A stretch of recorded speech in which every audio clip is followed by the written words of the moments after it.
ప్రభువైన యేసుక్రీస్తు నామములో అందరికీ వందనాలు. మరొకసారి మనం దేవుని వాక్యం నుండి యోహాను సువార్త 6వ అధ్యాయము 52 నుండి 59 వరకు ఉన్నటువంటి వాక్య భాగాన్ని ఈరోజు ధ్యానించుకుందాం. 52వ వచనాన్ని చదివి మన ధ్యానాన్ని ప్రారంభించుకుందాం. యూదులు ఈయన తన శరీరమును ఎలాగు తిననీయగలడని ఒకనితో ఒకడు వాదించిరి. ఓకే, ఇక్కడ యూదుల మధ్యలో ఒక వాదన చోటు చేసుకున్నట్టుగా మనం ఈ వాక్యంలో అర్థం చేసుకుంటున్నాం. అందుకు కారణం ఏంటి అంటే యేసుక్రీస్తు ప్రభు తన శరీరాన్ని తినడం గురించి మాట్లాడుతున్న సందర్భాన్ని మనము 51 వచనాల్లో చదువుతున్నాము. ఆ మాటను అపార్థం చేసుకోవడం కారణంగా వాళ్ళ మధ్యలో ఒక వాదన తలెత్తింది. ఆ మాట ఏంటో మనం ఒకసారి చదువుకుని ఒకసారి జ్ఞాపకం చేసుకుందాం. పోయిన వారం దాని గురించి మనం కొంత మాట్లాడుకున్నాము. ఈ రోజు దాని గురించి మనం ఎక్కువగా మాట్లాడబోతున్నాం కాబట్టి ఒకసారి 51 వచనాలు కూడా చదువుకుందాం. దీనిని తినివాడు చావకుండునట్లు పరలోకము నుండి దిగివచ్చిన ఆహారమిదే.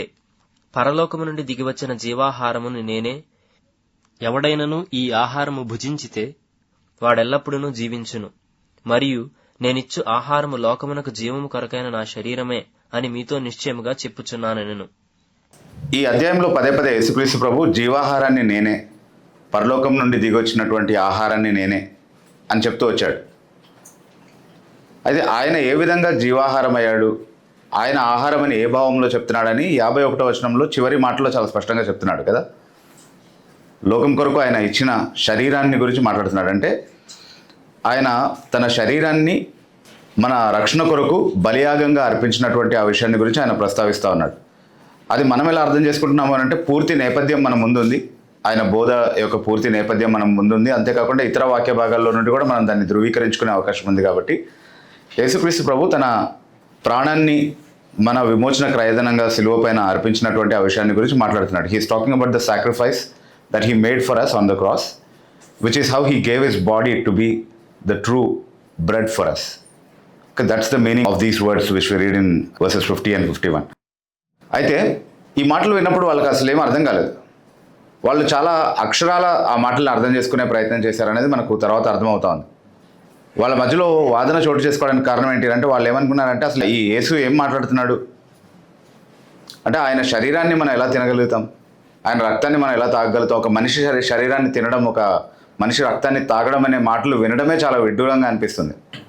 సో దాన్ని తింటేనే మనకు రక్షణ అన్నట్టుగా ఆయన మాట్లాడినటువంటి ఆ మాటల్ని వాళ్ళు పూర్తిగా అపార్థం చేసుకుని అక్షరభావంలో కొంతమంది తీసుకుంటే వాళ్ళు ఇంకొంతమంది అంటే వాదనకు చోటు చేసుకుంది అని అంటే 2 అభిప్రాయాలు కలిగి ఉండాలి వాళ్ళు కదా. They must have had 2 opinions about it. Some took it very literally. Some might have thought there must be some mystical meaning to it which they are unable to understand. దాంట్లో ఏదో మర్మయుక్తమైనటువంటి భావం ఉందని ఇంకొంతమంది బహుశా అర్థం చేసుకోగలిగి ఉంటారు. కానీ అదేంటో వాళ్ళు సరిగ్గా నిర్ధారించి చెప్పలేకపోతున్నారు. కాబట్టి ఈ భేదాభిప్రాయం వాళ్ళలో కలిగి ఒక వాదనకు అది చోటు చేసుకున్నట్టుగా మనం అర్థం చేసుకుంటున్నాం అన్నమాట. కానీ యేసుక్రీస్తు ప్రభు యొక్క శరీరము మన కొరకు అర్పించబడింది, అది మనకు జీవాహారము అన్నటువంటి మాటలు వాళ్ళకి అర్థమయ్యే భాషలో ఆయన వివరించకుండా మళ్ళీ అదే మాటని తిరిగి చెప్తున్నట్టుగా, చాలా స్పష్టంగా అవే మాటల్ని ఏమాత్రం వివరణ ఇవ్వకుండా తిరిగి చెప్తున్నట్టుగా మనం చూస్తూ ఉన్నాం. Is not explaining himself, he is simply repeating those words కదా. తర్వాత వచనాలు చదవండి మీరు, 53, 54 వచనాలు. కావున యేసు ఇట్లనెను, మీరు మనుష్య కుమారుని శరీరము తిని ఆయన రక్తము త్రాగితేనే కాని మీలో మీరు జీవము గలవారు కారు. నా శరీరము తిని నా రక్తము త్రాగువాడే నిత్య జీవము గలవాడు. అంత్య దినమును నేను వానిని లేపుదును. వాళ్ళ మధ్యలో వాదన చోటు చేసుకోవడానికి కారణం ఏంటి? ఆయన శరీరాన్ని తినమన్నందుకే కదా. సో దానికి వివరణ ఇవ్వకుండా, అంటే నా ఉద్దేశం అది కాదు, నేనేమంటున్నానంటే అని వాళ్ళకేం వివరణ ఇవ్వట్లేదు ఆయన. కానీ మళ్ళీ అదే మాట చెప్తున్నాడు, నా శరీరాన్ని మీరు తినాలి, నా రక్తాన్ని తాగాలి, అలా చేయకపోతే మీకు నిత్య జీవం లేదు అంతే అని చెప్తున్నాడు. అంతే, మళ్ళీ he is just repeating that parabolic expression. అంటే అలంకారప్రాయంగా ఆయన ఏదైతే మాట్లాడుతున్నాడో ఆ అలంకారాన్ని వివరించకుండా అట్లాగే మళ్ళీ చెప్తున్నాడు. ఉపమాన రీతిగా మాట్లాడుతున్నాడు, అలంకార రీతిగా మాట్లాడుతున్నాడు, కానీ దాన్ని వివరించట్లేదు. ఎందుకు అలా చేస్తున్నాడు ఆయన? వాళ్ళకి అర్థం కాకపోయినా అలాగే ఎందుకు మాట్లాడుతున్నాడు? అర్థం చేసుకోలేని విధంగా ఎందుకు మాట్లాడుతున్నాడు? ఆయన పరిచయంలో ఇది చాలా సందర్భాల్లో మనం చూస్తాం. ఉపమాన రీతిగా అలంకారప్రాయంగా ఆయన చాలా సందర్భాల్లో మాట్లాడినట్టుగా మనం చూస్తున్నాం. దానికి కారణం కూడా ఆయనే చెప్తున్నాడు, ఎందుకు అలా చేస్తాడు, ఎప్పుడు అలా చేస్తాడు అనేది.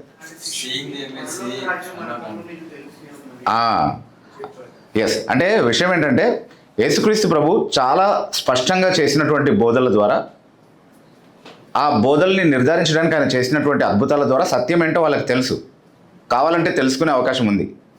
కానీ వాళ్ళు దాన్ని తిరస్కరిస్తున్నారు. ఈ సందర్భాన్ని మనం తీసుకుంటే ఇక్కడ సందర్భం ఏంటి, వాళ్ళు ఆ ముందు రోజే ఒక గొప్ప అద్భుతాన్ని చూశారు. ఏంటది? 5 రొట్టెలు 2 చిన్న చేపలతో ఆయన అంతమందికి భోజనం పెట్టాడు. బహిరంగంగా వాళ్ళు చూసినటువంటి అద్భుతం. ఎవరైనా చేయగలరా ఆ పని? దేవుడు తనకు తోడుగా ఉంటే తప్ప, దేవుడు పంపినటువంటి ఒక వ్యక్తి తప్ప ఎవరు అలాంటి గొప్ప అద్భుతాన్ని నిజంగా చేయలేరు. వాళ్ళ అద్భుతాన్ని చూడడం మాత్రమే కాకుండా అందులో పాల్గొన్నారు. ఆయన పెట్టినటువంటి ఆ భోజనాన్ని వాళ్ళు తిన్నారు. వాస్తవానికి ఆ భోజనం తిని తృప్తి పడిన కారణాన్ని బట్టి మళ్ళీ ఆ మరుసటి రోజు ఆయన దగ్గరకు వచ్చారు వాళ్ళు కదా. అదంతా వాళ్ళు చూసిన తర్వాత కూడా వాళ్ళతో మాట్లాడుతున్నటువంటి వ్యక్తి ఎవరు అన్న విషయాన్ని వాళ్ళు అర్థం చేసుకోలేకపోతున్నారు. చాలా స్పష్టంగా ఆయన చెప్పాడు, నేను పరలోకం నుండి దిగొచ్చినటువంటి జీవాహారాన్ని అన్నటువంటి మాటలు చాలా స్పష్టంగా చెప్పాడు. చెప్పిన తర్వాత కూడా వాళ్ళు అర్థం చేసుకోలేకపోవడానికి కారణం ఏంటి? అర్థం చేసుకోవడం ఇష్టం లేదు కాబట్టి. అంటే సత్య తిరస్కారులుగా ఉన్నటువంటి వారి దగ్గర ఇంకా ఎక్కువ స్పష్టత ఇచ్చి వాళ్ళ అజ్ఞానాన్ని తొలగించి వాళ్ళని మార్మన్స్లోనికి నడిపించడం అనేది కొన్ని సందర్భాల్లో యేసుక్రీస్తు ప్రభు ఇష్టపడలేదు.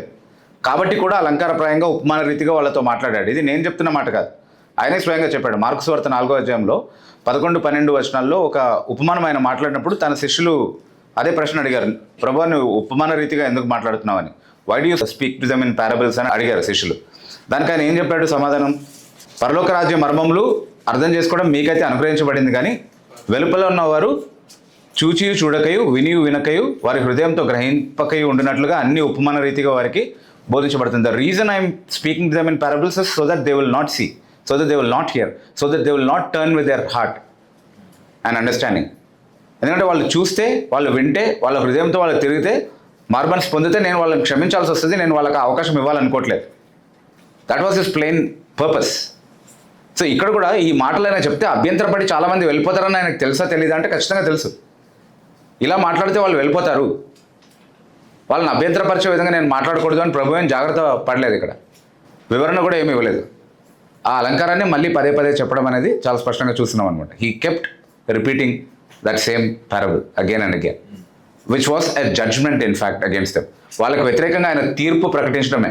వాళ్ళకి అర్థం కాని భాషలో ఆయన మాట్లాడుతున్నాడు అంటే వాళ్ళకు రక్షణనిచ్చేటటువంటి ఆ మర్మాన్ని వాళ్ళు అర్థం చేసుకోలేకుండా మర్మయుక్తంగా వాళ్ళతో మాట్లాడుతున్నాడు అని అంటే రక్షణకు వాళ్ళకు సాధనమైనటువంటి విషయాన్ని వాళ్ళ నుండి మరుగు చేసి వాళ్ళపైన తన తీర్పును వెల్లడి చేస్తున్నాడు అనేది చాలా స్పష్టంగా అర్థం చేసుకోవాలి మనం.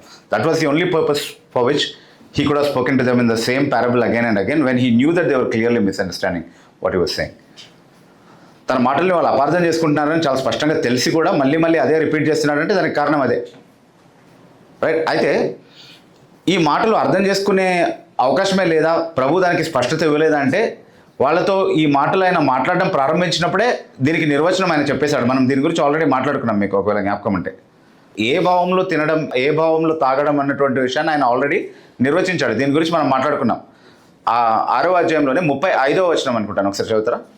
అందుకు యేసు వారితో ఇట్లన్నాడు, జీవాహారం నేనే, నా యుద్ధకు వచ్చేవాడు ఏమాత్రంలో ఆకలి కొనడు, నా యందు విశ్వాసం ఉంచేవాడు ఎప్పుడూ తప్పికొనడు.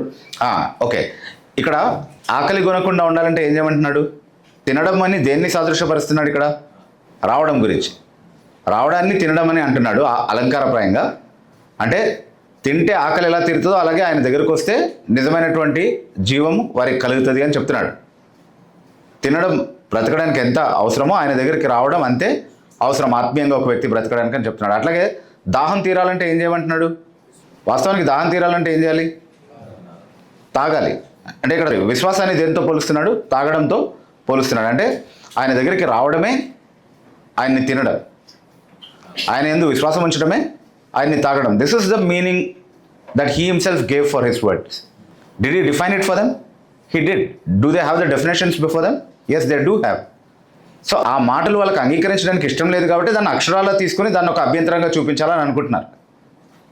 కాబట్టి వాళ్ళ తీర్మానానికి వాళ్ళనే విడిచిపెట్టాడు తప్ప నేను ఆల్రెడీ చెప్పాను మీకు అర్థం కాలేదని మళ్ళీ ఏమి వివరించలేదు వాళ్ళకి కదా. అయితే చాలా స్పష్టంగా మనం అర్థం చేసుకోవాల్సిన విషయం ఏంటంటే యేసుక్రీస్తు ప్రభు తన శరీరాన్ని బలియాగంగా అర్పించాడు. శిలువ పైన ఆయన చనిపోవడం ద్వారా తన రక్తాన్ని ధారపోశాడు, తన ప్రాణాన్ని మన కొరకు పెట్టాడు.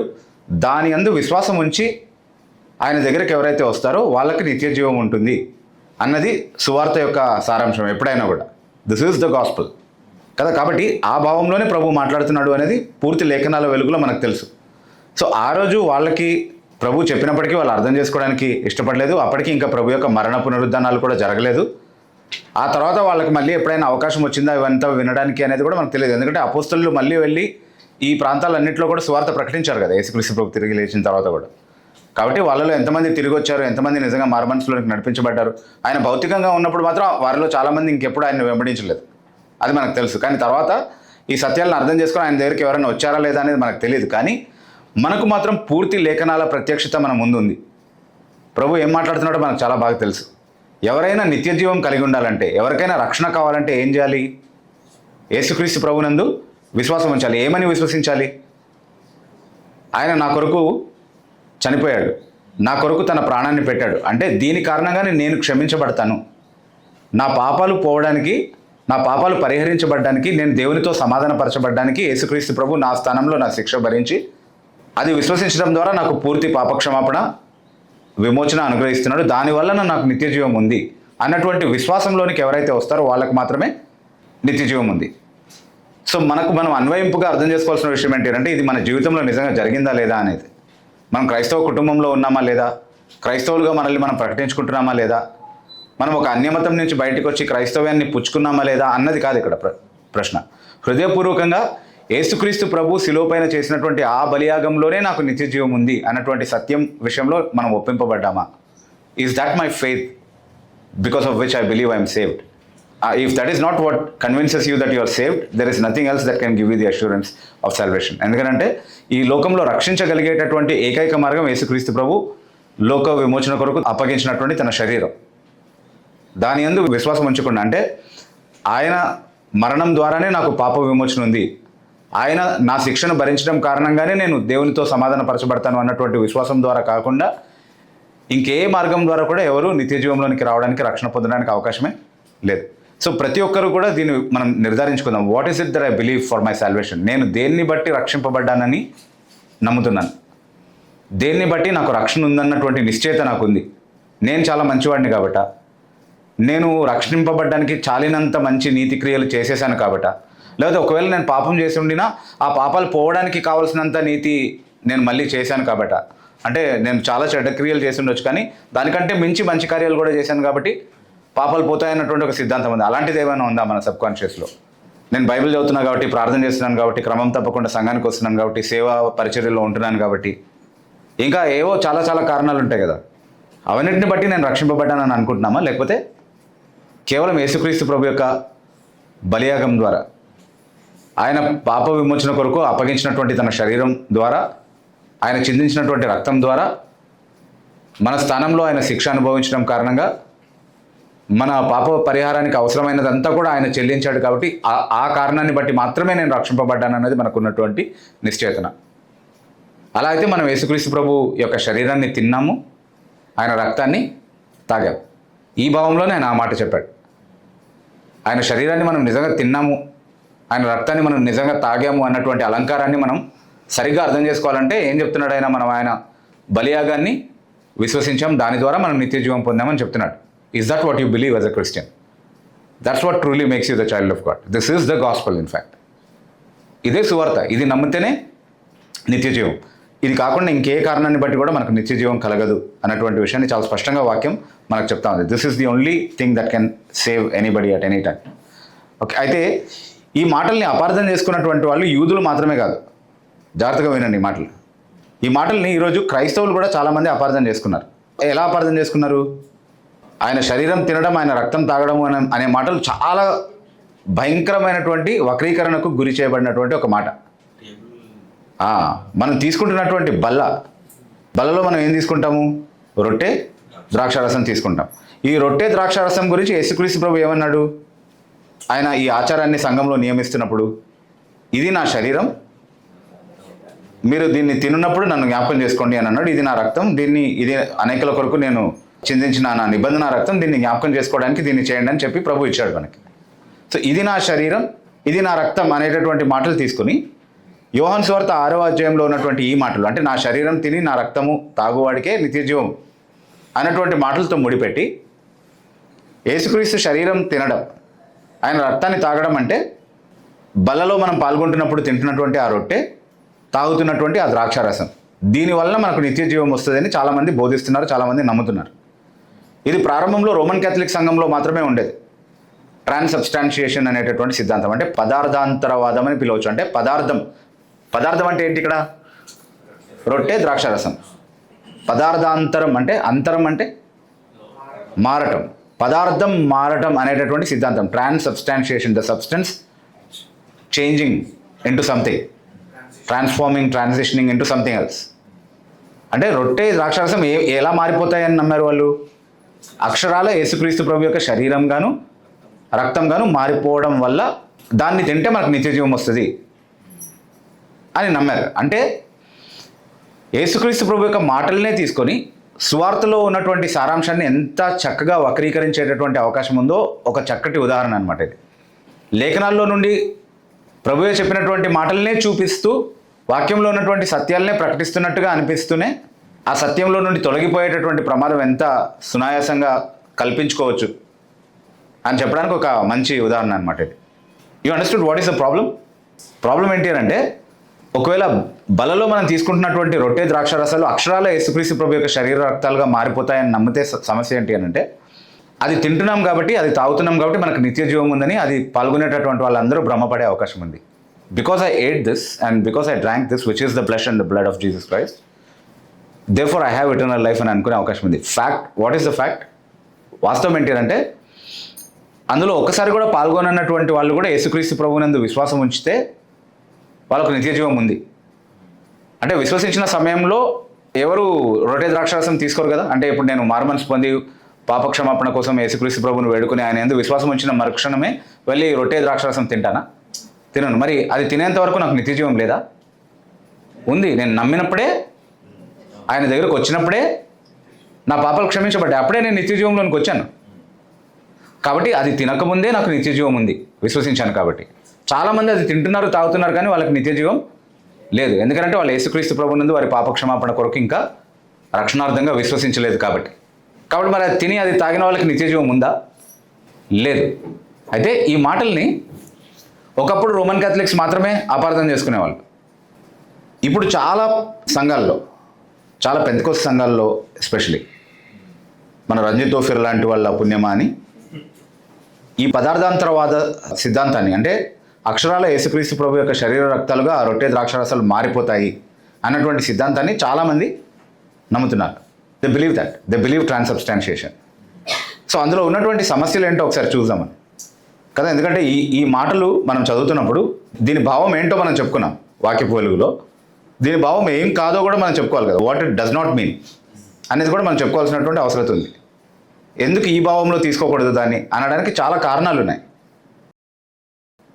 అంటే బలలో మనం తీసుకునేటటువంటి రొట్టె ద్రాక్షారసము, the bread and the wine that we take during the communion, that does not literally transform in to the body and blood of Jesus Christ. అది అక్షరాల యేసుక్రీస్తు ప్రభు యొక్క శరీర రక్తాలుగా మారదు అని చెప్పడానికి చాలా కారణాలు ఉన్నాయి. ఆ కారణాలు ఏంటో నేను క్లుప్తంగా చెప్తాను. త్వరగా నాతో కలిసి ఆలోచిస్తూ అర్థం చేసుకునే ప్రయత్నం చేయండి. Okay, and if there is a possibility you can also make a note of it. మొదటి కారణం ఏంటి అంటే, వీళ్ళు ఇలా వాదించే వాళ్ళు ఏం చెప్తారు అని అంటే, యేసుక్రీస్తు ప్రభు ఇది నా శరీరం, ఇది నా రక్తం అని చెప్పినప్పుడు ఇది అలంకారం, ఇది అక్షరభావంలో తీసుకోకూడదు మీరు అని ఏమైనా చెప్పాడా? చెప్పలేదు కదా. మరి మీ సొంత కవిత్వం ఎందుకు కలుపుతున్నారు? అయితే నా సమాధానం ఏంటి అంటే, ఏ అలంకారమైన యేసుక్రీస్తు ప్రభు వాడినప్పుడు తన గురించి మాట్లాడడానికి చాలా అలంకారాలు వాడాడు కదా. ఉదాహరణకి నేను గొర్రెలకు మంచి కాపరిని అన్నాడు, నేనే నిజమైన ద్రాక్షవల్లిని అని అన్నాడా? నేనే నిజమైన ద్వారాన్ని అని అన్నాడా? నేనే మార్గాన్ని అన్నాడా? అంటే ఇవన్నీ ఏంటి? ఇవన్నీ అలంకారాలే. ఇవన్నీ మాట్లాడుతున్నప్పుడు నేను అలంకారంగా మాట్లాడుతున్నాను సుమా, అక్షరాల్లో తీసుకోవద్దు అని అన్నాడా? అన్నప్పుడు ప్రత్యేకంగా ఈ అలంకారం విషయంలో మాత్రమే అలా ఆయన చెప్పాలని ఎందుకు ఎక్స్పెక్ట్ చేస్తున్నాం? ఇప్పుడు ఆయన నేనే ద్రాక్షవల్లిని, నేనే నిజమైన ద్రాక్షవల్లిని అని అన్నప్పుడు ఆయన అక్షరాల ద్రాక్షవల్లి కాదు కాబట్టి అది అలంకారంగానే మాట్లాడుతున్నాడు అని మనకు ఏ సామాన్య తర్కం అయితే నేర్పిస్తుందో, అదే సామాన్య బుద్ధితో మనం అర్థం చేసుకోగలిగే విషయం ఏంటి? ఇది నా శరీరం, ఇది నా రక్తం అని చెప్తున్నప్పుడు అది నిజంగా శరీరంగా రక్తంగా ఏం మారలేదు కాబట్టి ఇది కూడా అలంకారమే అని అర్థం చేసుకోవడానికి ప్రత్యేకంగా ఆయన చెప్పాల్సినటువంటి అవసరం ఏమీ లేదు. Okay, that is the first thing. రెండవ విషయం, ధర్మశాస్త్రంలో చాలా స్పష్టంగా రక్తం తినకూడదు అన్నటువంటి నిషేధం ఉంది కదా. ద్వితీయోపదేశకాండం 12వ అధ్యాయంలో రక్తం తినకూడదు అన్నటువంటి నిషేధం చాలా స్పష్టంగా ఉంది. ఓకే, ఆదికాండం 9:4లోనే ఉంది కదా, రక్తంతో మాంసం తినకూడదు అన్నటువంటి నిషేధం ఉంది. అంటే రక్తం తినకూడదు అన్న నిషేధం అక్కడి నుంచే ప్రారంభమైంది. అది ధర్మశాస్త్రంలో పదే చాలా సందర్భాల్లో చెప్పబడింది. ఓకే, ద్వితీయోపదేశకాండంలో 12:23లో రక్తం తినకూడదు అన్న నిషేధం ఉంది కదా. అయితే ఇప్పుడు యేసుక్రీస్తు ప్రభు ఏమన్నాడు, నేను ప్రవక్తల్ని కానీ ధర్మశాస్త్రాన్ని కానీ కొట్టివేయడానికి రాలేదు, నెరవేర్చడానికే వచ్చానని చెప్పాడు. ధర్మశాస్త్రం నిషేధించినటువంటి ఒక విషయాన్ని తినమని యేసుక్రీస్తు ప్రభు ప్రోత్సహిస్తున్నాడు వాళ్ళని. అంటే రక్తం తాగకూడదు అని ధర్మశాస్త్రం చెప్తే ఇక్కడ మీరు నా రక్తం తినండి, నా రక్తం తాగండి అని చెప్తున్నాడా? అక్షరాల ఆయన రక్తాన్ని, ద్రాక్షారసం ద్వారా ఆయన రక్తాన్ని తయారు చేసి దాన్ని తాగమని వాళ్ళని ప్రోత్సహిస్తూ ఉంటే ధర్మశాస్త్రాన్ని మీరమని ఎవరు ప్రేరేపిస్తున్నట్టు ఇక్కడ? అంటే యేసుక్రీస్తు ప్రభువే ధర్మశాస్త్రాన్ని మీరే విధంగా తన శిష్యులకి తన మాటలు వినడానికి వచ్చిన వాళ్ళని తప్పుద్రోవ పట్టిస్తున్నాడు అని చెప్పడానికి ఇది ఒక నిదర్శనంగా అవుతుంది, ఒకవేళ వాళ్ళు చెప్పిన సిద్ధాంతం నిజమైతే కనుక.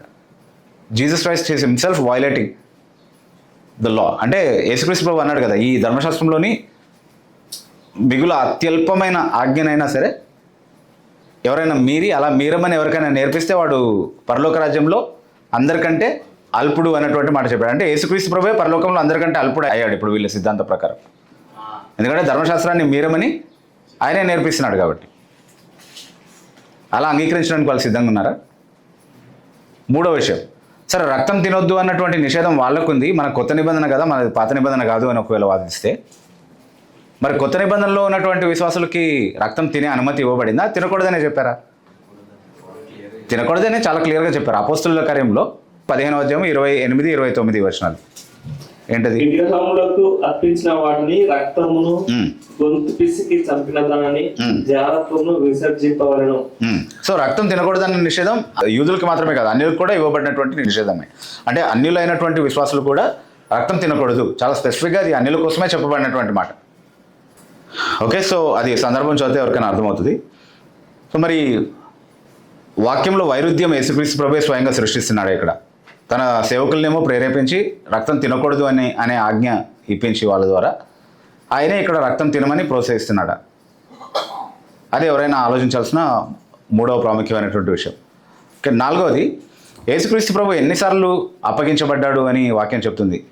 ఒక్కసారే తన శరీరాన్ని అర్పించాడు. ఒక్క బలియాగం ద్వారానే మనకు కావాల్సినటువంటి రక్షణ కార్యాన్ని ఆయన పూర్తిగా సంపూర్ణం చేశాడు. Only once he was offered. కానీ ఈ సిద్ధాంత ప్రకారం ఎప్పుడెప్పుడు అర్పించబడుతున్నాడు అంటే, మీరు రొట్టె ద్రాక్షారసం అక్కడ పెట్టి ప్రార్థన చేసి దాన్ని ఆయన శరీర రక్తాలుగా మార్చుకున్న ప్రతిసారి కూడా ఆయన మళ్ళీ పునరర్పించబడుతున్నాడు. మీరు దీన్ని జ్ఞాపకం చేసుకోవడానికి చేయమని చెప్పాడు యేసు ప్రభు కదా, జ్ఞాపికగా చెప్పాడు. Do this in remembrance of me అని అన్నాడు. Not do this in repetition of my sacrifice. నా బలిని మళ్ళీ పునరావృతం చేయండి అని చెప్పలేదు, దీన్ని జ్ఞాపకం చేసుకోండి అని మాత్రమే చెప్పాడు కదా. అండ్ ఒక్కసారి ఆయన అప్పగించబడ్డాడు అని లేఖనాల్లో చాలా సందర్భాల్లో చాలా స్పష్టంగా చెప్పబడింది. ఉదాహరణకి హెబ్రీ పత్రిక 9వ అధ్యాయం 11, 12 వచనాలు చూద్దాం ఒకసారి. అంటే చాలా రెఫరెన్సెస్ ఉన్నాయి దీనికి, కానీ ఒకటి ఎగ్జాంపుల్గా చూద్దాం. మేకల ఎక్కయు గోడల ఎక్కయు రక్తంతో కాక తన స్వరక్తంతో ఒక్కసారి పరిశుద్ధ స్థలంలో ప్రవేశించెను. ఓకే, ఒక్కసారి 26వ వచనం కూడా ఒకసారి చదువుదాం. అక్కడ అట్లయిన ఎడల జగత్తు పునాది వేయబడినది మొదలుకొని ఆయన అనేక పర్యాలు శ్రమ పడాల్సి వచ్చును. అయితే ఆయన యుగముల సమాప్తి తను తానే బలిగా అర్పించుకున్న వలన పాప నివారణ చేయుటకై ఒక్కసారి ప్రత్యక్షపరచబడి ఒక్కసారే తను బలియాగంగా అర్పించుకున్నాడు అనేది లేఖనాలు చెప్పేటటువంటి సత్యం. దానికి భిన్నంగా వీళ్ళు ఏం చేస్తున్నారు, బలారాధన జరిపించేటటువంటి ప్రతిసారి ఆయన అర్పిస్తున్నారు. కాబట్టి ఇది పూర్తిగా వాక్య విరుద్ధమైనటువంటి సిద్ధాంతం అని అర్థమవుతుంది. ఓకే, ఐదవది, యేసుక్రీస్తు ప్రభు గురించి ఒక ప్రవచనం ఉంది, ఆయన తన అభిషుక్తిని కుళ్ళు పట్టనీయడు అని. Remember that? He will not allow his holy one to see corruption. Okay, అది ఆ ప్రవచనం, కీర్తనలో ఉన్నటువంటి ఆ ప్రవచనము యేసుక్రీస్తు ప్రభువుకి ఆపాదించి అపోస్తలుల కార్యంలో పేతురు చాలా సందర్భాల్లో మాట్లాడాడు. ఆయన తన అభిషుక్తిని కుళ్ళు పట్టనీయడు అన్నటువంటి మాట దావీదులో నెరవేరలేదు, ఎందుకంటే దావీదు సమాధి ఇంకా మన మధ్యలో ఉంది. కానీ ఇదిగో యేసుక్రీస్తుని అయితే ఆయన సమాధిలో నుండి లేపాడు, కుళ్ళు పట్టనివ్వలేదు అన్నటువంటి మాట ఆయనలో నెరవేరిందని పేతురు చాలా స్పష్టంగా చెప్పడం మనం చూస్తున్నాం, రైట్? అయితే మీరు బలలో తీసుకునే రొట్టె ద్రాక్ష రసం గురించి ఒకసారి ఆలోచించండి. ఒకసారి మీరు ప్రార్థన చేసి దాంట్లో పాల్గొన్న తర్వాత కొంత మిగిలింది అనుకుందాం రొట్టె ద్రాక్ష రసం, దాన్ని అలాగే ఉంచండి.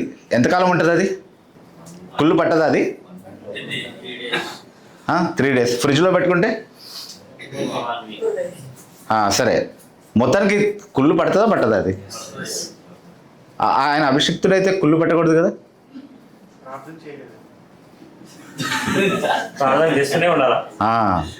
అలా కాదు. ఇప్పుడు నేనేమంటానంటే, ఇప్పుడు అది మిగిలిపోతే ఏం చేయాలి? ఒక గొయ్యి తీసి దాంట్లో పాత పెట్టాలి. అది 3వ దినాన లేస్తుంది మళ్ళీ.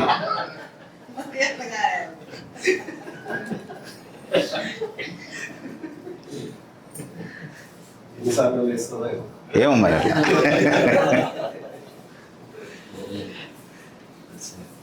రైట్?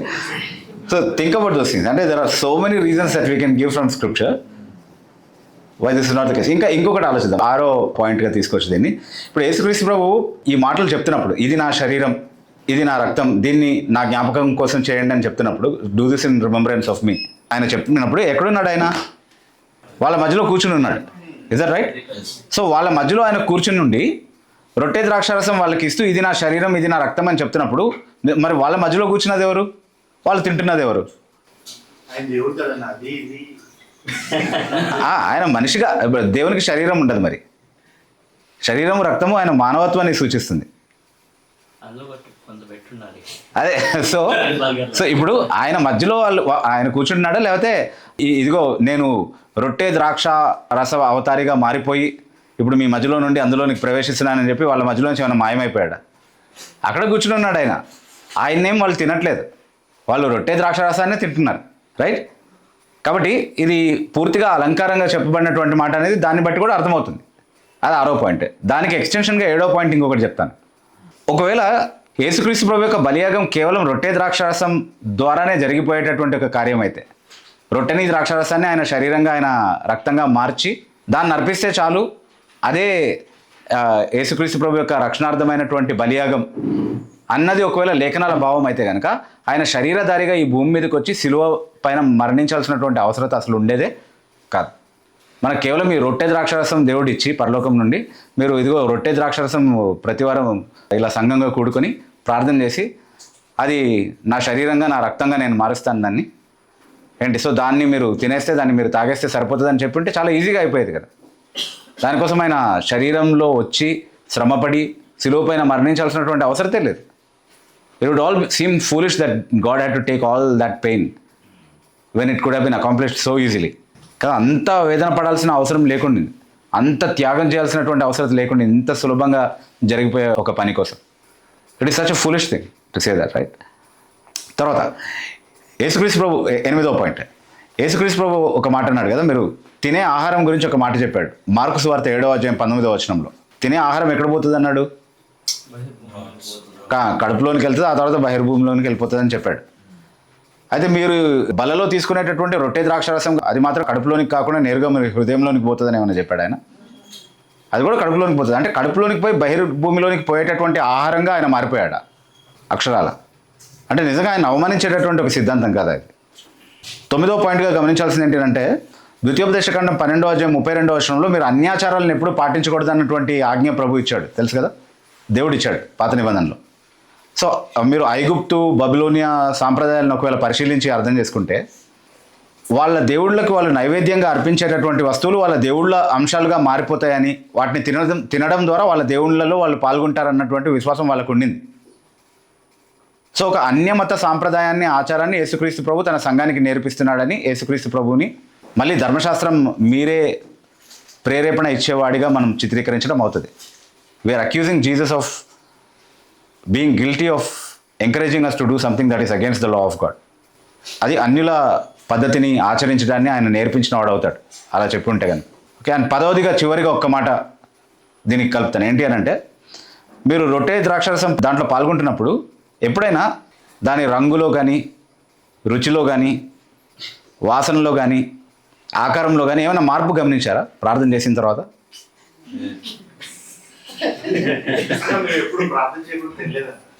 అదే ప్రార్థన చేసిన తర్వాత ప్రార్థన చేసే తీసుకుంటారు కదా, మీరు చేసినా చేయకపోయినా పాస్టర్ గారు అయితే చేస్తున్నారు కదా. ఆ తర్వాత అదేమైనా నాన్ వెజిటేరియన్ లాగా ఎప్పుడైనా అనిపించిందా? ఒక 2 days కంటిన్యూస్ గా ప్రేయర్ చేస్తే రుచిలో మారుతుంది. అవుతుంది అది, ఓకే. అది కూడా శరీర రక్తం అవ్వదు. That's what. కానీ ఎప్పుడైనా అయింది అట్లా? అట్లాంటి కథలు కూడా రోమన్ క్యాథలిక్ సంఘంలో ఉన్నటువంటి వాళ్ళు చెప్తున్నారు. కానీ this should have been the universal experience of everyone who's participating in it కదా. ఆ పదార్థం నిజంగా పదార్థాంతరవాదం అని పిలుస్తున్నారు, కానీ పదార్థంలో ఏం మార్పులు జరగవు. అదేం సిద్ధాంతం అది కదా. సో అంటే 10 కారణాలు చూసుకున్నాం మనం. నమ్మాలి, మారిందని నమ్మాలి అంతే. ఊరికిన మారిందని నమ్మాలి. కనిపించిందా అంటే కనిపించింది అంటారు చూడండి, అరుంధతి నక్షత్రం అట్లా. మారిందా అంటే మారింది అంతే కదా. కానీ కాంటెక్స్ట్లోనే ప్రభు ఇచ్చినటువంటి నిర్వచనం మనం ఆల్రెడీ చూసాం. సందర్భంలోనే ఏం నిర్వచనం ఇచ్చాడు? ఆయన్ని తినడం అంటే ఆయన దగ్గరికి రావడం, ఆయన్ని తాగడం అంటే ఆయన ఎందుకు విశ్వాసం ఉంచడం అన్నటువంటి నిర్వచనం ఆయనే ఇచ్చాడు. కాబట్టి దానికి మించిన వేరొక భావం కోసం మనం వెతకాల్సినటువంటి అవసరతే లేదు. కొత్త అర్థాలు తయారు చేయాల్సినటువంటి అవసరత అంతకంటే లేదు. So we should never be guilty of doing something or teaching something which Jesus never intended. ఇప్పుడు 54వ వచనంలో నా శరీరం తిని నా రక్తము త్రాగువాడికి నిత్యజీవం కలుగుతుంది, నేను అంత్యదినాన వాడిని లేపుతానని చెప్తున్నాడు. సో నిత్యజీవం కలుగుతుంది అన్న మాటకి అర్థం ఏంటో ఆయనే చెప్తున్నాడు. అంత్యదినాన వాడిని లేపి వానికి నిత్యజీవాన్ని నేను ఇస్తానని చెప్తున్నాడు. అంటే నిత్యజీవం ఇప్పుడే ఉంది మనకి, కానీ దాని అర్థం భౌతికంగా మనం మరణించమని కాదు.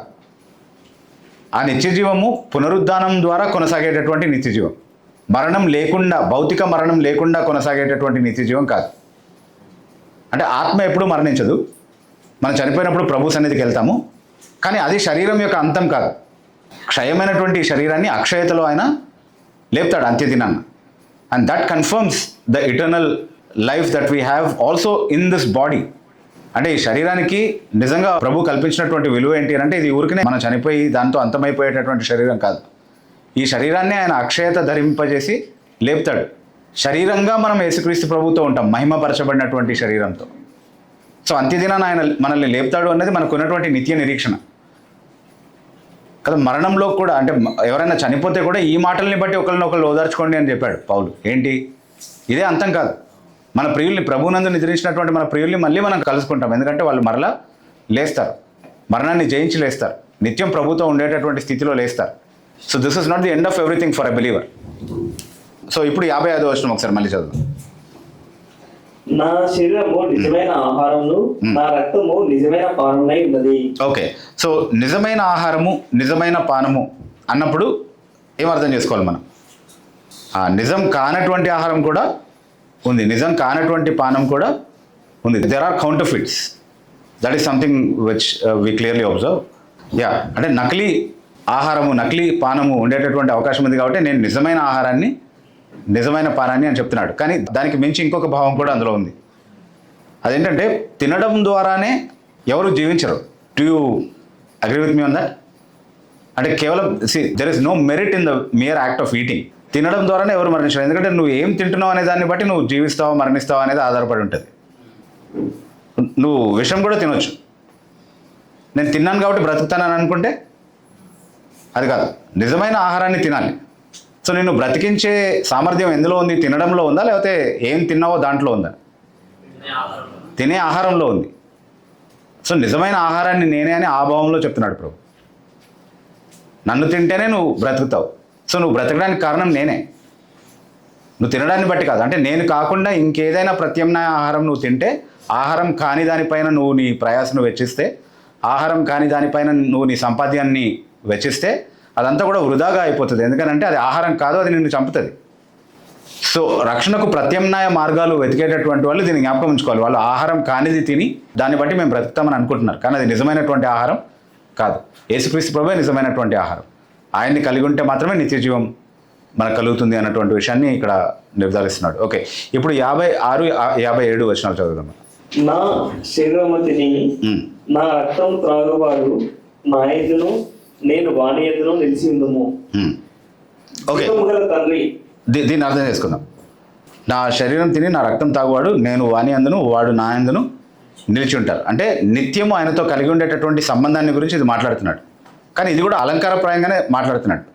మనం తినేటటువంటి ఆహారం ఏమైపోతుంది అంటే బహిర్భూమిలోనికి పోయే ఆహారం పోతుంది, కానీ మనకు పోషణను ఇచ్చేటటువంటి భాగం ఆ ఆహారంలో ఏదైతే ఉందో అదేమవుతుంది, అది మన శరీరంలో భాగంగా మారిపోతుంది. యాక్చువల్లీ మన రక్తంలో భాగంగా మారిపోతుంది. It actually transforms into hour blood and muscle and everything, right? అంటే మన శరీరంలో మీరు ఏదన్నా తినండి, ఏ షేప్లో ఉన్న ఆహారాన్ని తినండి, ఎలాంటి పదార్థాన్నైనా తినండి, ఈవెన్చువల్లీ అది ఏ ఫామ్లోకి మారుతుంది, మన శరీర రక్తాల రూపంలోనికి మారి మనలో భాగం అయిపోతుంది, మనలో మమేకం అయిపోతుంది అది కదా. ఆ అలంకారాన్ని వాడుతున్నాడు. That is the most intimate and close example of something becoming one with us కదా. మనతో కలిసిపోయి మనమే అయిపోయేటటువంటి ఒక ఉదాహరణ ఏదైనా ఇవ్వాలంటే అది మనం తినే ఆహారమే. Is that right? In one sense. So యేసుక్రీస్తు ప్రభువును కలిగి ఉన్నటువంటి వాడు, అంటే నన్ను కలిగి ఉన్నటువంటి వాడు నేను ఆయన యందు నివసిస్తాను, ఆయన నా యందు నివసిస్తాడు అన్నది అంత క్లోజ్ ఇంటిమసీని సూచిస్తుంది అది. కానీ ఇది అలంకారప్రాయంగానే చెప్పబడినటువంటి మాట కాబట్టి దాంట్లో లిమిటేషన్స్ ఉన్నాయి. Every parable is to be taken with in it's limits. అక్షరాల యేసుక్రీస్తు ప్రభు వచ్చి మనలో జీవిస్తాడు అంటే ఎక్కడ జీవిస్తాడు, శరీరంలో ఏ భాగంలో ఉంటాడు, ఇట్లాంటివన్నీ అడగకూడదు. అంటే హృదయంలో ఉంటాడా, అంటే హృదయంలో అంటే మన ఛాతి లోపల ఉండేటటువంటి ఆ హృదయంలోనైనా ఉండేది, అట్లా కాదు. It is not in a literal sense that it is said. This is said in a figurative sense, in a parabolic sense, to say that we are one with Christ and he is one with us.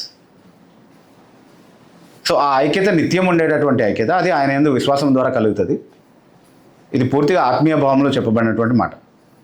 Okay, so yeah, verse 57. yes. జీవము గల తండ్రి నన్ను పంపెను కనుక నేను తండ్రి మూలంగా జీవిస్తున్నట్టే నన్ను తినవాడు నా మూలంగా జీవించును. ఓకే, సో నన్ను తినవాడే నా మూలంగా జీవించును అన్నటువంటి మాట ఆల్రెడీ మనం వివరించుకున్నాం. కానీ నన్ను పంపిన జీవం గల తండ్రి మూలంగా నేను జీవిస్తున్నట్టుగా అని చెప్తున్నాడు ప్రభు. దాన్ని ఎట్లా అర్థం చేసుకోవాలి అంటే యేసుక్రీస్తు ప్రభు యొక్క జీవానికి ఆధారం ఎవరు ఇప్పుడు? తండ్రి. అంటే యేసుక్రీస్తు తనంతట తాను జీవించట్లేదు, తండ్రి మూలంగా ఆయన జీవిస్తున్నాడని చాలా స్పష్టంగా ఆయన చెప్తున్నాడు కదా. దాన్ని ఎట్లా అర్థం చేసుకోవాలి మనం? అంటే ఆయనకే తనంతట తాను జీవం లేదా? తనలో తానే జీవం కలిగినటువంటి వాడు కాదా? ఆయన స్వయం ఉనికి కలిగినటువంటి వాడు కాదా? Is he not self existent? Does he not have life in himself? And is it just a mere bestowed life by the father? తండ్రి ఆయనకు అనుగ్రహించినటువంటి జీవాన్ని బట్టి ఆయన జీవిస్తున్నాడా? అంటే ఇది ఆయన దైవత్వపు స్వభావాన్ని గురించి మాట్లాడట్లేదు. జీవం గల తండ్రి నన్ను పంపాడు అంటే ఏ సమయాన్ని గురించి మాట్లాడుతున్నాడు? పంపడం అంటే ఆ వర్షంలో అంటున్నాడు కదా, నన్ను పంపిన జీవం గల తండ్రి అంటున్నాడు. Is that right? ఉందా అట్లాగే ఆ వర్షంలో? జీవం గల తండ్రి నన్ను పంపడం అనేది దేని గురించి మాట్లాడుతుంది? ఆయన ఉనికి ప్రారంభం గురించి మాట్లాడుతుందా? ఆయన శరీరధారణ గురించి మాట్లాడుతుంది. అంటే ఆయన మధ్యవర్తిత్వపు పరిచర్య గురించి మాట్లాడుతుంది. సో ఆయన పంపబడినటువంటి వానిగా కలిగి ఉన్నటువంటి శరీర సంబంధమైనటువంటి భౌతికమైనటువంటి జీవం ఏదైతే ఉందో దానికి పూర్తిగా ఆధారం దేవుడే. ఆ శరీరాన్ని ఆయనకు అమర్చింది దేవుడే. ఆ శరీరం జీవింపజేయడానికి అవసరమైనటువంటి జీవాన్ని ఇచ్చేది కూడా జీవం గల తండ్రి అయినటువంటి దేవుడే. సో మధ్యవర్తిగా ఆయన కలిగి ఉన్నటువంటి శరీరధారణ ఏదైతే ఉందో అది ఆయన సిలువ వేయబడక ముందైనా సరే, ఆయన పునరుద్ధానం తర్వాత మహిమతో లేచినటువంటి ఆ శరీరం అయినా సరే, అది జీవించడానికి, దాని జీవానికి, దాని ఉనికికి కారణం ఎవరు అని అంటే తండ్రి అయిన దేవుడే. సో ప్రభు ఏం చెప్తున్నాడు అని అంటే ఆయన దేవుడిచ్చినటువంటి జీవం ద్వారా జీవించాడు. ఎలా? మరణించినా మళ్ళీ లేచాడు, మహిమ శరీరంతో లేచి అదే శరీరంతో జీవిస్తున్నాడు. సో ఆయన యందు విశ్వాసం ఉంచేవాడు కూడా అలాగే జీవిస్తాడు. అంటే మరణిస్తాం మనం, ఆయన మరణించినట్టుగా మనం కూడా మరణిస్తాం. కానీ ఆయన పునరుద్ధానుడిగా లేచినట్టుగా మనం కూడా ఖచ్చితంగా పునరుద్ధానులుగా లేపబడతాం. దేవుడిచ్చినటువంటి జీవం ద్వారా ఆయన ఎలాగైతే జీవిస్తున్నాడో అదే జీవం ద్వారా మనం కూడా బ్రతికించబడి నిత్యం ఆయనతో ఉండేటటువంటి విధంగా నిత్య జీవం మనకు అనుగ్రహించబడుతుంది. అందుకే అంత్యదినాన్ని నేను ఆయన్ని లేపుదును అనేటటువంటి మాట మళ్ళీ మళ్ళీ ఈ అధ్యాయంలో చాలాసార్లు మనం చదువుతున్నాం కదా. We have read it repeatedly. అంత్యదినాన్ని నేను ఆయన లేపుతాను అన్నటువంటి మాట కనీసం 3-4 సార్లు ఆయన రిపీట్ చేసినట్టుగా మనం చూస్తూ ఉన్నాం. So the emphasis is on the fact that we will live, which does not mean we will not die physically, but we will be resurrected and we will continue to live for ever. మనం మరణిస్తాం భౌతికంగా, కానీ ఆయన లేచినట్టుగా మనం కూడా లేస్తాం. ఆయన జీవిస్తున్నాడు కాబట్టి మనం కూడా జీవిస్తాం. ఆ జీవం ఏదైతే ఉందో శరీరధారిగా ఆయన కలిగి ఉన్నటువంటి జీవం, పునరుద్ధానుడిగా లేచినప్పుడు కూడా నిత్యమైన కలిగి ఉండేటటువంటి ఆ మహిమ శరీరం ఏదైతే ఉందో, అంటే యేసుక్రీస్తు ప్రభు పునరుద్ధానుడిగా లేచిన తర్వాత ఇంకా మనిషి కాదు అని చాలామంది అనుకుంటున్నారు. అది కాదు, ఆయనలో ఆ మానవత్వం ఎప్పటికీ ఉంటుంది. ఆ మానవత్వ కోణం, మనిషి కోణం అనేది ఎప్పుడు కూడా రద్దు చేయబడదు. దైవ మానవుడిగా అయినటువంటి యేసుక్రీస్తు ప్రభు నిత్యము దైవ మానవుడిగానే ఉంటాడు. సో అందులో ఉన్నటువంటి మానవత్వపు కోణం ఏదైతే ఉందో అది పూర్తిగా సృష్టింపబడినది, దేవుని చేత అమర్చబడినది, దేవుని చేత జీవింపబడేది. దాని ఉనికి కోసం, దాని జీవం కొనసాగడం కోసం సంపూర్ణంగా దేవునిపైనే అది ఆధారపడి ఉంది, యేసుక్రీస్తు ప్రభు యొక్క శరీరం అయినా సరే. సో ఎలాగైతే యేసుక్రీస్తు ప్రభు యొక్క ఉనికిని పూర్తిగా లేకుండా చేయడం అనేది సాధ్యం కాదు, అలాగే మన ఉనికిని కూడా పూర్తిగా లేకుండా చేయడం అనేది ఎప్పుడు సాధ్యం కాదు. ఆయన యందు విశ్వాసం ఉంచినటువంటి మనం ఆయన జీవిస్తున్నట్టుగానే ఆయనలో జీవిస్తాం. ఆయన ఎక్కడ ఉంటాడో అక్కడ ఆయనతో పాటు మనం కూడా నిత్యం ఉంటాము అన్నటువంటి భావంలో ఈ మాటలు చెప్పబడ్డాయి. 58వ వచనం. ఇదే పరలోకం నుండి దిగి వచ్చిన ఆహారం, పితరులు మన్నాను తిని చనిపోయినట్టు కాదు. ఈ ఆహారం తినేవాడు ఎల్లప్పుడూ జీవించునని నిశ్చయంగా మీతో చెప్తున్నాను. ఓకే, అసలు పితరులు మన్నా తిన్నటువంటి ప్రస్తావన మళ్ళీ తీసుకురావాల్సిన అవసరం ఎందుకు వచ్చింది ఇక్కడ? ఎందుకంటే వాళ్ళే అడిగారు, గుర్తుందా? 31వ వచనంలో అనుకుంటా, ఇదే అధ్యాయంలో. ఒకసారి చూద్దాం అది ఏమడిగారు. భుజించుటకు పరలోకం నుండి ఆయన ఆహారం వారికి అనుగ్రహించిన అని రాయబడినట్టు మన పితరులు అరణ్యంలో మన్నాను భుజించని ఆయనతో చెప్పింది. ఇది ఏ సందర్భంలో అంటే, నువ్వు మాకు ఏ సూచన చూపిస్తావు అని అడిగారు. దేవుడి నుండి నువ్వు పంపబడినవాడు అని నమ్మడానికి మాకు ఏం సూచన చూపిస్తావు అని చెప్పి ఇది జ్ఞాపకం చేస్తున్నారు అనమాట. ఏం సూచన కావాలి బై ద వే? మాకు అరణ్యంలో మోసే వాళ్ళకి మన్నా ఇచ్చాడు, మరి నువ్వు మాకు దానికంటే శ్రేష్టమైన ఆహారం ఏమైనా పెడతావా? మళ్ళీ ఆహారమే కావాల్సింది అని అడిగారు. అయితే నేను మాట్లాడేటటువంటి ఆహారం మోషే ద్వారా దేవుడు అరణ్యంలో ఇచ్చినటువంటి ఆహారం కంటే శ్రేష్టమైనది అని చెప్పడానికి ఆయన చెప్తున్నటువంటి మాట ఇది. ఆ ఆహారం తిన్న వాళ్ళంతా ఏమైపోయారు? చనిపోయారు. ఎందుకంటే అది కేవలం భౌతిక జీవాన్ని కొనసాగించడానికి మాత్రమే ఉద్దేశించబడినటువంటి ఆహారం. It was intended only to sustain physical life. కానీ నేనిచ్చే ఆహారం నిత్య జీవం కొరకు ఉద్దేశించబడేటటువంటి ఆహారం. కాబట్టి మోషే ఇచ్చిన ఆహారం కంటే అనంతమైన స్థాయిలో అది ఉన్నతమైనది, incomparably superior, eternally more valuable than what Moses had given them in the wilderness. అరణ్యంలో వాళ్ళు తిన్నటువంటి ఆహారం తిని చనిపోయారు, కానీ నన్ను కలిగి ఉన్నటువంటి వాడు, నన్ను తినేటటువంటి వాడు ఎప్పుడు చనిపోడు. That's the greatness of the food that I'm giving you in contrast with the food that was given to your fathers in the wilderness అని చెప్తున్నాడు. He's drawing a contrast. ఎందుకంటే నువ్వు దానికంటే గొప్ప క్రియలు చేస్తావా, దానికంటే గొప్ప సూచన చూపిస్తావా అన్నది సవాలు. కాబట్టి నిజంగా నేను చేసేది దానికంటే గొప్ప సూచన అని ప్రభు చెప్తున్నాడు. ఇది ఇప్పుడు ప్రకటన రూపంగా మాత్రమే వాళ్ళకి అర్థమైంది. ఈరోజు మనకు విశ్వాస రూపంలో అది అర్థమవుతుంది, విశ్వాసంతో మనం దాన్ని అంగీకరించగలుగుతున్నాం. కానీ అక్షరాలా దాన్ని ఆయన నెరవేర్చే రోజు అందరికీ అర్థమవుతుంది. ఈరోజు దాన్ని అంగీకరించే వాళ్ళు, తిరస్కరించే వాళ్ళు అందరూ కూడా అర్థం చేసుకునే విషయం ఏంటి అంటే, నిజంగా ఆయన యందు విశ్వాసం ఉంచినటువంటి వాడు ఎన్నడూ చనిపోడు. ఆయన లేకుండా ఉన్నటువంటి వాళ్ళు ఏ ఆహారం తిన్నా సరే, అది పరలోకం నుండి అక్షరాలు ఇవ్వబడినటువంటి ఆహారం అయినా సరే, అది తిన్నా చనిపోతారు అన్నటువంటి విషయాన్ని అప్పుడు నిర్ధారించుకుంటారు. So blessed are everyone who truly have this experience in Christ, that they have him as their Lord and saviour. ఆయన్ని యేసుక్రీస్తు ప్రభువుని రక్షకుడుగా, ప్రభువుగా కలిగి ఉన్నటువంటి వారు నిజంగా ధన్యులు. ఎందుకంటే వారికి ఉన్నటువంటి జీవం నిత్యమైనది. వారికి ఉన్నటువంటి నిశ్చయత వాళ్ళు ఈ లోకంలో చనిపోరని కాదు, ఈ లోకంలో అనారోగ్యం రావదని కాదు. చాలామంది వాగ్దానం చేస్తుంది అలాంటివే. మీకు అనారోగ్యం రాదు, మీరు 90 సంవత్సరాల వరకు చనిపోరు. ఎవరికి కావాలి 90 సంవత్సరాల వరకు బ్రతికి ఉండే జీవితం? మనకు కావాల్సిన నిత్య జీవం. అయితే అది చనిపోయిన తర్వాత మళ్ళీ లేపబడేటటువంటి జీవం. సో ఆ పునరుద్ధానం మందు మనకు నిరీక్షణ ఉంది. ఆ నిత్య జీవం కోసం మనం ఎదురు చూస్తాం. అంతేగాని ఈ శరీర సంబంధమైనటువంటి మేలు, ఆరోగ్యము, ఈ శరీరము 100 సంవత్సరాలు బ్రతకడం అది కాదు. చాలామంది, అంటే ఇప్పుడు ఈ రీసెంట్లీ కూడా నేను విన్నాను, పరిచర్యలో ఉన్నటువంటి వాళ్ళు, పాస్టర్లుగా ఉన్నటువంటి వాళ్ళు, మీకే అనారోగ్యాలు వస్తున్నాయి, మీ కుటుంబంలోనే చచ్చిపోతున్నారు, మీకే ప్రభు ఏం చేయట్లేదంటే మరి మాకేం చేస్తాడు, ఎట్లాంటి అభ్యంతరాలు చెప్పే వాళ్ళు ఉంటారు అన్నటువంటి ఒక మాట రీసెంట్లీ కాన్వర్జేషన్స్లో మేము మాట్లాడుకుంటా ఉన్నాం అనమాట. ఇలా అభ్యంతరం పడేటటువంటి వాళ్ళు, అభ్యంతరం చెప్పేటటువంటి వాళ్ళు, వాళ్ళందరికీ ఇచ్చేటటువంటి సమాధానం ఏంటి అని అంటే, యేసుక్రీస్తు ప్రభు వచ్చింది మాకు ఈ జీవితంలో అనారోగ్యం రాకుండా చూసుకోవడానికి, చనిపోకుండా మనల్ని నిత్యం ఈ భూమి మీదే ఉంచడానికి కాదు, చనిపోయినా తిరిగి లేచేటటువంటి ఆ పునరుద్ధాన నిరీక్షణ మనకి ఇవ్వడం కోసం మహిమలో లేచేటటువంటి ఆ పునరుద్ధాన శరీరం నిత్యము ఆయనతో జీవించేటటువంటి నిత్య జీవం అన్నటువంటి ఆ నిరీక్షణ మనకి ఇవ్వడం కోసం ఆయన వచ్చాడు. సో దాని యందు నిజంగా విశ్వాసం కలిగి ఉన్నటువంటి వాళ్ళు ధన్యులు. ఎందుకంటే వాళ్ళు ఎప్పుడు కూడా కదల్చబడరు. వాళ్ళు దానికోసమే యేసుక్రీస్తు ప్రభునందు విశ్వాసం ఉంచి దానికోసమే ఆయనతో అంతం వరకు నిలిచి ఉంటారు, ఆయనలో కొనసాగుతారు. అంటే ఈ భౌతిక జీవితంలో వాళ్ళు ఏం పొందినా ఏం నష్టపోయినా it doesn't make any difference to them. దానికోసం కాదు వాళ్ళు ప్రభు దగ్గరకు వచ్చింది. అది లేకపోయినంత మాత్రాన వాళ్ళు ప్రభువుని విడిచిపెట్టి వెళ్ళరు. ఎందుకంటే ఆయన దగ్గరే నిత్యజీవ మాటలు ఉన్నాయని వాళ్ళకి తెలుసు కాబట్టి. దాని గురించి మనం వచ్చే వారం చదువుతాం. కానీ ఇంకొక వచనం ఉందనుకుంటే ఈరోజు మన వాక్య భాగంలో అది చదివేది. Yes. ఆయన కపెర్నహూములో బోధించుచు సమాజ మందిరంలో ఈ మాట చెప్పారు. అంటే ఇంకో మాటలో చెప్పాలంటే ఆయన చాలా బహిరంగంగా సమాజ మందిరంలో అందరూ ఆరాధన కోసం కూడి ఉన్నటువంటి ప్రదేశంలో చెప్పినటువంటి మాట ఇది.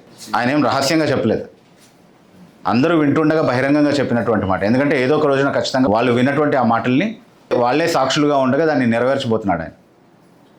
And he knows he will vindicate every statement that he made. So he had nothing to hide, he had nothing to fear కదా. కాబట్టి ఇది రహస్యంగా చెప్పింది కదా. అదే ఆయన్ని పట్టుకోవడానికి వచ్చినటువంటి వాళ్ళతో కూడా అదే చెప్పాడు కదా, నేను రోజు బహిరంగంగా మీ సమాజ మందిరాల్లో బోధిస్తుంటే మీరు నన్ను పట్టుకోలేదని. అంటే ఆయన చెప్పినటువంటి బోధంతా కూడా అంటే శిష్యులకి వ్యక్తిగతంగా బోధించినటువంటి చాలా విషయాలు ఉన్నాయి.